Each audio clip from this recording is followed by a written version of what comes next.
बहुत बृहद फील्ड है, बहुत आकाश में ऊंचाइयों में अनंत अपार संभावनाएं हैं। आज उनको उड़ने दीजिए। आपकी जो संस्कार दी गई है आपके परिवार के द्वारा, आपने जो उसको पालन पोषण में जो परिवेश दिया है वो बहुत अहम भूमिका निभाती है, वो आपको आगे लेकर के जाएंगे।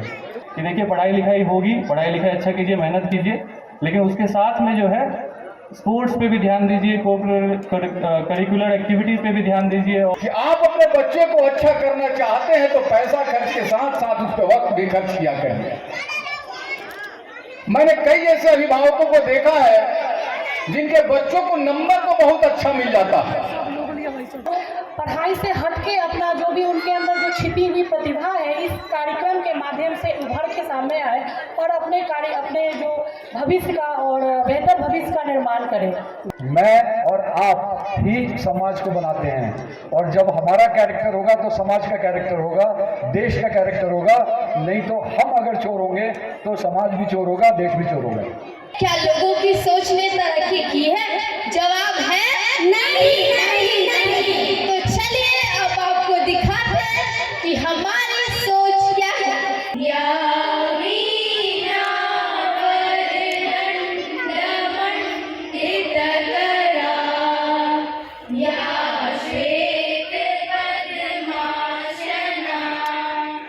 करियर में ना खाली पैसे या फिर वैल्यू में मत बहिएगा। एक बार बच्चे का जो है अभिरुचि किस में है, क्या उसको पसंद आता है। कहीं ऐसा तो नहीं कि उसको मैथ्स और साइंस पसंद नहीं है लेकिन आप ढकेल रहे हैं कि मैथ्स और साइंस ही पढ़ लो। शायद उसको हिस्ट्री में इंटरेस्ट हो, सोशियोलॉजी में इंटरेस्ट हो, या सोशल साइंसेज जो बचपन में सोशल साइंसेज या सिविक्स पढ़ते हैं उसमें इंटरेस्ट हो। तो ऐसा नहीं है कि उसको धकेल देना है कि नहीं आप साइंस ही पढ़ो क्योंकि हमको पता है कि इंजीनियर और डॉक्टर ही अच्छे होते हैं। ऐसा एकदम नहीं होता है। हज़ारों इंजीनियर्स आईआईटी से रोज़ निकलते हैं और हज़ारों डॉक्टर्स भी निकलते हैं, और सबका अपना महत्व है। मैं ये नहीं कह रहा कि वो कुछ कम इम्पोर्टेंट है, लेकिन अच्छे एक्टर्स भी होते हैं, अच्छे क्रिकेटर्स भी होते हैं, अच्छे हिस्टोरियंस भी होते हैं, और देश को सबकी उतनी ही ज़रूरत है। तो ये नहीं सोचना है कि हमारे बच्चे खाली जो है जो एक शीप मेंटेलिटी है उसमें बस वही काम करें जो कि अभी आसपास के लोग अभी कर रहे हैं। कुछ नया करेंगे तभी हमारे देश की भी तरक्की होगी और हमारे राज्य की भी तरक्की होगी। और उसके बाद मैं बच्चों को दो शब्द बोलना चाहूँगा, ज़्यादा सीरियस नोट पे नहीं, कि देखिए पढ़ाई लिखाई होगी, पढ़ाई लिखाई अच्छा कीजिए, मेहनत कीजिए, लेकिन उसके साथ में जो है स्पोर्ट्स पे भी ध्यान दीजिए, करिकुलर एक्टिविटीज़ पे भी ध्यान दीजिए। और जैसे खेल कूद आप लोगों का देख रहा हूँ यहाँ पे मैदान की लगता है कमी हो, लेकिन ट्राई कीजिए कि अपने घर के आसपास भी जहाँ भी हो सारे गेम, खाली क्रिकेट या फुटबॉल या जो भी आप लोगों के गेम के आसपास है कोई भी गेम खेलिए, लेकिन गेम खेलिए क्योंकि उससे आपका हेल्थ भी ज़रूरी है और बाद में चल के आपको जो लीडरशिप स्किल्स गेन कीजिएगा वो आपको हर जगह फ़ायदा करेगा। अभी जो मान लीजिए आप मैथ्स में 100 ले आइएगा, बोर्ड में 99% 100% ले आइएगा, वो लास्ट में एक डिजिट ही रह जाता है। आपको डे टू डे लाइफ में जो पर्सनालिटी डेवलपमेंट होगा उसमें वो मैटर नहीं करेगा। उसमें मैटर करेगा कि आप कितना जो है लोगों से, आसपास के लोगों से एम्पैथाइज करना सीखें, कंपैशन सीखें, और लोगों के से कैसे बर्ताव करना है, किस लोगों से कैसे किससे बात करनी है, कैसे बिहेव करना है, ये तभी आप सीख पाइएगा जब अपने कलीग से, अपने सीनियर से, अपने जूनियर से जो है एक डिफरेंट सेटअप में, क्लासरूम के अलावा डिफरेंट सेटअप में भी इंटरेक्ट कीजिएगा। तो मैं यही कहूँगा। और बाय द वे काफ़ी अच्छा परफॉर्मेंस था दोनों ही ग्रुप का, और काफ़ी अच्छा आइडिया था। जिन्होंने भी आइडिया दिया उनको बहुत बहुत बधाई कि अभी आप लोग इतना अच्छा बच्चों को इतना अच्छा शिक्षा दे रहे हैं और इतना अच्छा प्रोग्राम उन लोगों से करवा रहे हैं। मेरी बहुत बहुत बधाई है। Best of luck for your wishes future के लिए, और आशा करता हूँ ऐसे ही आप लोग आगे बढ़ते रहेंगे। धन्यवाद। स्कूल के जो चेयरमैन हैं और डायरेक्टर साहब अजीत जी हैं, उनको भी साधुवाद देती हूँ कि हमें और डीएसपी साहब को इस कार्यक्रम में आमंत्रित उनके द्वारा किया गया है। ये इनका 5वां वार्षिक महोत्सव है। हम लोग भी जब स्कूल में थे तो एग्ज़ाम और सबसे थकान रहती थी, और हम लोग इसी वार्षिक महोत्सव का इंतज़ार करते थे और काफ़ी जोश खरोश से तैयारी करते थे कि हमारा परफॉर्मेंस दी बेस्ट रहे और हमें कुछ अवार्ड मिले। तो निश्चित रूप से यहाँ भी जो बच्चे हैं उनके अंदर भी यही होगा, और वो लोग भी अच्छा परफॉर्म, अभी जो भी भी परफॉर्मेंस हुआ है। बेसिकली अभी जो एक परफॉर्मेंस था जिसमें एकता की बात कही गई है कि हम लोग सिर्फ भारत के नागरिक हैं, वो ब्रिलियंट परफॉर्मेंस था। वो आइडिया के लिए जो भी इन्होंने ये आइडिया दिया है उसके लिए सिर्फ आप लोग भी क्लैप कीजिए, क्योंकि ये आइडिया बहुत ही अच्छा था और ये परफॉर्मेंस भी बहुत बढ़िया था। और आगे की ढेर सारी शुभकामनाएं सभी बच्चों और यहाँ उपस्थित जो भी यहाँ के स्कूल प्रशासन के जो हैं उनको ये साधुवाद देती हूँ और ये बधाई देती हूँ कि आगे भी ऐसा कार्यक्रम करें ताकि बच्चों के अंदर जो शारीरिक मानसिक विकास हो और लोग पढ़ाई से हटके अपना जो भी उनके अंदर जो छिपी हुई प्रतिभा है इस कार्यक्रम के माध्यम से उभर के सामने आए और अपने जो भविष्य का और बेहतर भविष्य का निर्माण करें। धन्यवाद। डीएसपी साहब और आरती, आप दोनों का यहाँ आने के लिए बहुत बहुत हार्दिक आभार, क्योंकि मैं भी एक फौजी फ्रेटर्निटी से हूँ और अरुण भी एक रिटायर्ड फौजी है, तो उसका सम्मान, उसके स्कूल का सम्मान करने के लिए हार्दिक अभिनंदन, क्योंकि ये एक फौजी का सम्मान है। धन्यवाद बहुत बहुत। यहाँ उपस्थित सभी अतिथिगण, माननीय अभिभावकगण और बच्चों, ये आपका 5वां वार्षिक उत्सव जहाँ तक हमने अभी देखा है बहुत ही उत्साह से हर्षोल्लास के साथ मनाया जा रहा है और हम आशा करते हैं कि आगे के सभी प्रोग्राम भी बहुत अच्छे होंगे। जहाँ तक बच्चों का भविष्य का सवाल है, स्कूल एक बहुत अहम भूमिका निभाता है और बच्चे ही हमारे देश के भविष्य हैं। बच्चे जो हैं, यहाँ पर काफ़ी बच्चे मैं देख रहा हूँ, आगे बहुत छोटे छोटे बच्चे हैं, इनको समझ में तो अभी उतना कुछ नहीं आएगा। पीछे जो बड़े बच्चे हैं और जो स्टेज के दाएं बाएं कार्यरत हैं वो समझेंगे इस बात को कि आपके ज़िंदगी में 2 इंस्टीट्यूशन बहुत अहम भूमिका निभाती हैं। एक आपका परिवार, आपका परिवेश, दूसरा आपका स्कूल। आप जब पैदा होते हैं तो माँ पहला शब्द सिखाती है और उसके बाद में आप परिवार से जो संस्कार लेते हैं उसको लेकर के स्कूल की दहलीज पर जब कदम रखते हैं तो उसको तराशने का काम जो है आपके स्कूल के टीचर, आपके गुरुजन वो करते हैं। तो देश का भविष्य होने के नाते मैं सिर्फ 3 चीज़ें आपको बताना चाहूँगा, इनको आप अपना गुरु मंत्र बना लें। अगर भविष्य में सफल होना है, जरूरी नहीं है कि मैं टाटा बिरला, अंबानी, IAS, IPS, फौजी ऑफिसर बनूं तो ही सफल हूं। जो डेयरी फार्म खोल के बैठा है, किसानी कर रहा है, वो सब सफल हैं। सुख की परिभाषा गड़बड़ा गई है। सुखी वो है माँ बाप जो अपने बच्चों के साथ हैं, और वो बच्चे ज़्यादा सुखी हैं और उनसे ज़्यादा कोई सुखी नहीं है जो अपने माँ बाप के साथ रहते हैं। तो इस चीज़ को ध्यान में रखते हुए, जैसा कि चंद्र प्रकाश जी ने कहा था, बच्चों की रुचि को देखिए और उसके अनुसार उनको ढालिए, उनको छूट दीजिए, अभिभावक बन के उनका मार्गदर्शन कीजिए, लेकिन उनके ऊपर दबाव मत बनाइए कि यही पढ़ना है, यही लिखना है, यही करना है। बहुत बृहद फील्ड है, बहुत आकाश में, ऊंचाइयों में अनंत अपार संभावनाएं हैं। आज उनको उड़ने दीजिए। आपकी जो संस्कार दी गई है आपके परिवार के द्वारा, आपने जो उसको पालन पोषण में जो परिवेश दिया है वो बहुत अहम भूमिका निभाती है, वो आपको आगे लेकर के जाएंगे। तो बच्चों के लिए मैं इतना ही कहना चाहूँगा कि अगर जिंदगी में सफल होना है तो सफलता को पैसे से कभी मत मापना। सफलता को इससे मापना कि मैंने अपने कार्य के द्वारा अपनी ज़िंदगी में कितने लोगों के ज़िंदगी में बदलाव लाया है, कितने लोगों के लिए क्या कार्य कर दिया जिससे वो सुधर गए, वो अच्छे हो गए। वो सबसे बड़ा पैमाना है। और इसके लिए आप जो है अपने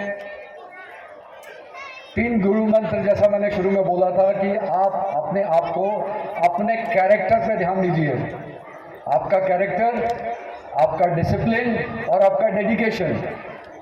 आप नेता बन सकते हैं, अभिनेता बन सकते हैं, प्लेयर बन सकते हैं, प्लेयर में क्रिकेटर बन सकते हैं, मॉडलिंग कर सकते हैं, साइंटिस्ट बन सकते हैं, पायलट बन सकते हैं, किसान बन सकते हैं, फार्मिंग कर सकते हैं, डेयरी बिजनेस कर सकते हैं, फिशरी कर सकते हैं, कुछ भी कर सकते हैं। लेकिन उन किसी भी फील्ड में जिसमें आप जाते हैं तो आपका कैरेक्टर जो है वो आपको एक संबल प्रदान करता है, ताकत देता है। अगर आप कैरेक्टर बढ़िया, लेकर के ज़िंदगी में प्रवेश करते हैं, आपका कैरेक्टर मजबूत है, तो आपके कैरेक्टर से समाज का कैरेक्टर बनता है। मैं और आप ही समाज को बनाते हैं, और जब हमारा कैरेक्टर होगा तो समाज का कैरेक्टर होगा, देश का कैरेक्टर होगा। नहीं तो हम अगर चोर होंगे तो समाज भी चोर होगा, देश भी चोर होगा।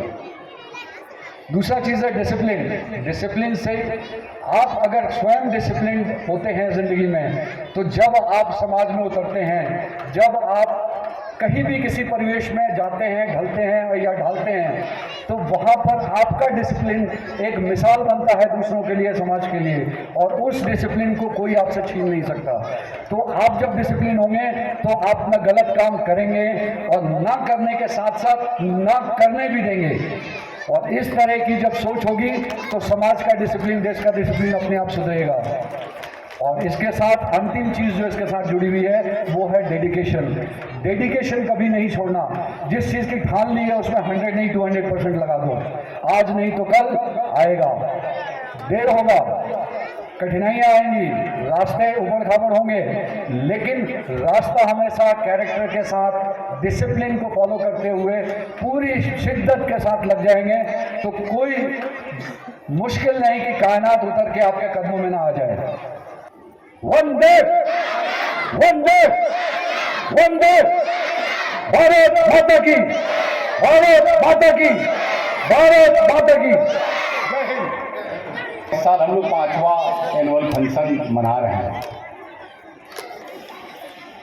मेरा सिर्फ एक कहना है कि आज जो परिस्थिति है पढ़ाई का, किसी भी अभिभावक के पास अपने बच्चे के लिए वक्त नहीं है। ऐसे हर लोग तमन्ना तो जरूर रखता है कि उनका बच्चा बहुत अच्छा हो जाए, लेकिन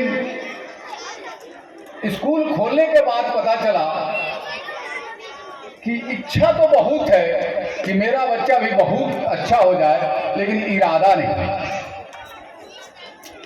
क्योंकि कई ऐसे पेरेंट्स हैं जो अपने बच्चे पे डायरी पे सिग्नेचर करने का उनके पास टाइम नहीं है, और यदि वो सिग्नेचर करते हैं तो वह देखते नहीं है कि उसने किया क्या है।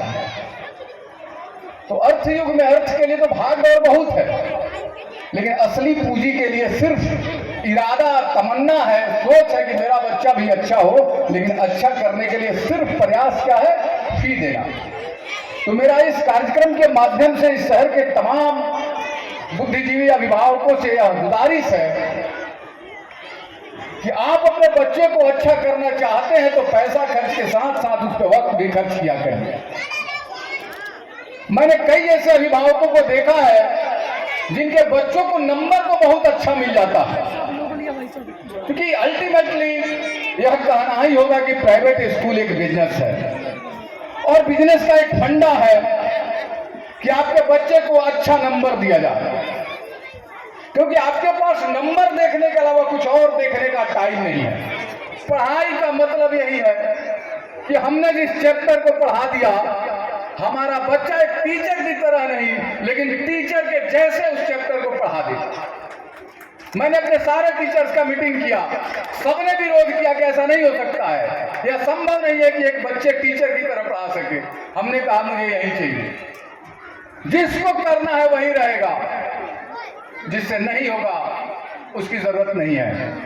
और मैं लगभग 80% स्टूडेंट अपने चैप्टर को पढ़ने के बाद 30 मिनट से लेकर 40 मिनट 45 मिनट तक उस चैप्टर को बोर्ड पर उसी तरह से कन्विंस करता है। मैं दावे के साथ कहता हूँ, मैं 100% बच्चे के बारे में नहीं कहता हूं, लेकिन मैं 80% बच्चे के बारे में जरूर कहता हूं कि वो मैथ, साइंस, एसएसटी यदि किसी सब्जेक्ट को मेरे यहाँ पढ़ाई हो गया है तो उस बच्चे को उसी अंदाज में 1 घंटे 1 शब्द हिंदी नहीं, आपको 40 मिनट कम से कम टाइम होता है, आपको बोर्ड पे पढ़ाना होता है। बहुत टफ काम था जब हमने यहाँ शुरू किया। मैंने जब शुरू किया तो 8 क्लास के बच्चों से किया। एक चैप्टर कराने में हमको 30 दिन लगा था, और उसमें भी 40% से ज्यादा बच्चा नहीं कर सका। लेकिन जब 8 क्लास के 10-12 बच्चे कर लिए तो मेरा हौसला बढ़ने लगा। आया है त्योहारों का सीजन, खुशियां मनाएंगे तारा होंडा के संग। मात्र 9,999 रुपए देकर कोई भी मोटरसाइकिल लेकर जाएं और साथ में पाएं 3,000 रुपए का एसेसरीज, वो भी बिल्कुल मुफ्त। बिना चेक के भी फाइनेंस की है उत्तम व्यवस्था। Tara Honda, main road, Laxmipur, Raxaul. Nepal momo house. Momo है खाना तो नेपाल क्यों जाना। लक्ष्मीपुर में हम है ना। Chicken momo, veg momo, mutton momo, chicken कुरकुरे मोमो, स्टीम मोमो, फ्राई मोमो, तवा सेकुआ, पानी सेकुआ, मटन और चिकन तार। जब ये सब मिले नेपाल मोमो हाउस तो और कहीं क्यों जाना। हमारा पता है करबला रोड, लक्ष्मीपुर, रक्सौल। 9611095788।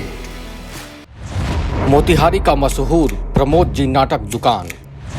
कोई भी हो नाटक, हर किरदार के मिलेंगे कपड़े, हर एक तरह के मुखौटे, पूजा पाठ की सामग्री, मिट्टी की मूर्ति, पित्तल, कांस, ब्रास के बर्तन या अष्ट धातु की हो मूर्ति, हर चीज मिलेगा आपको प्रमोद जी के नाटक दुकान में। हमारा पता है गुदरी बाजार, द्वार देवी मंदिर के पीछे, main road, Motihari. National academy पढ़ने वाले छात्रों के लिए लेकर आया है प्री नर्सरी से 10वीं तक पढ़ाई की उत्तम व्यवस्था। अनुभवी शिक्षकों के देखरेख में कंप्यूटर, साइंस और मेडिकल लैब के साथ साथ डांस क्लास। विद्यार्थियों को स्कूल आने जाने के लिए अच्छे ट्रांसपोर्ट की भी है व्यवस्था। घर जैसा खान पान और छात्र छात्राओं के लिए अनुभवी वार्डन के देखरेख में शिक्षित माहौल वाला आवासीय हॉस्टल। इतनी अच्छी व्यवस्था के साथ हम है ना तो कहीं और क्यों जाना। National academy, Chiutaha, Kotwa, Motihari road, पूर्वी Champaran, Bihar. Apsara sari showroom. Fancy sari, salwar suit एवं शूटिंग सेटिंग के लिए एक बार सेवा का मौका अवश्य दें। लोहापट्टी रोड, रक्सौल। एक दाम की दुकान।